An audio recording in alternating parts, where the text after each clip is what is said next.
scenario where Roger Ebert gets called up in the middle of the night by Steven Spielberg, demanding he re-review a film because he didn't watch it properly. How fucking stupid is that scenario? It's fucking stupid, isn't it? Why then does it keep happening in video games? I recently reviewed Hydrophobia, a game that is by and large incredibly subpar. I'm not even going to go into what I felt about it. There's a review on Destructoid, you can read it. The developers of Hydrophobia certainly read it. And I got 4 missed calls from Deborah Jones, the creative director, and a very patronising voice message telling me that myself and Jordan DeVore didn't play the game properly. She phoned up our sports editor, Sumit Sarkar, twice within an hour, demanding my phone number, and has since gone on to accuse Destructoid and Edge magazine of not playing her game properly. And I just want to say, fuck this stupid attitude that just keeps coming from developers when it comes to reviews and playing their games properly.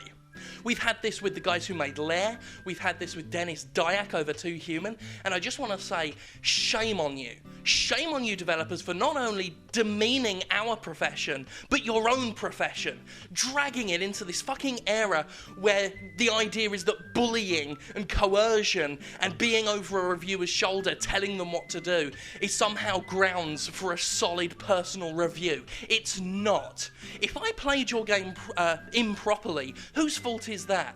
Not mine, because I've been playing video games for over 20 fucking years. I know how to play them. It's your fault for not telling us and not communicating properly how that game is played.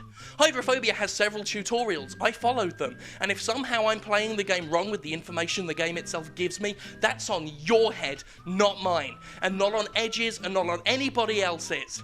I don't get this whole idea that review guides need to be sent to press. The average gamer doesn't have a review guide. They don't know, they don't have this parrot on their shoulder telling them where to go and what to do.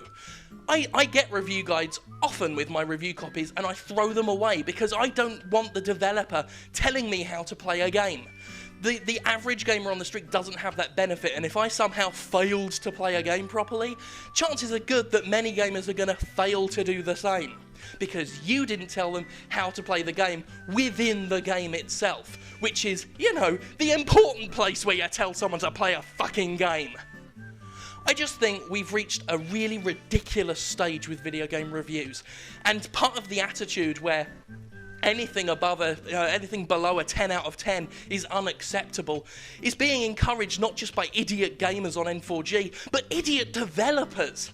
And I understand you've put 3 or 5 years into a game, it's your baby, but like the mother of a Down syndrome kid, only you are finding it beautiful, and you can't expect everyone else to applaud and clap because it can't keep its fingers out of its arsehole.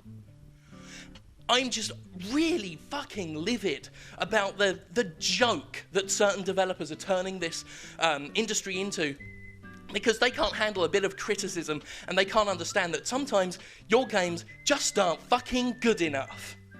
So I'm sorry, I'm sorry I gave Hydrophobia a 3.5 out of 10. I'm sorry Edge gave it a 3 out of 10. I'm sorry we hated your shitty game. But we're not going to re-review it, we're not going to change it because of your failings.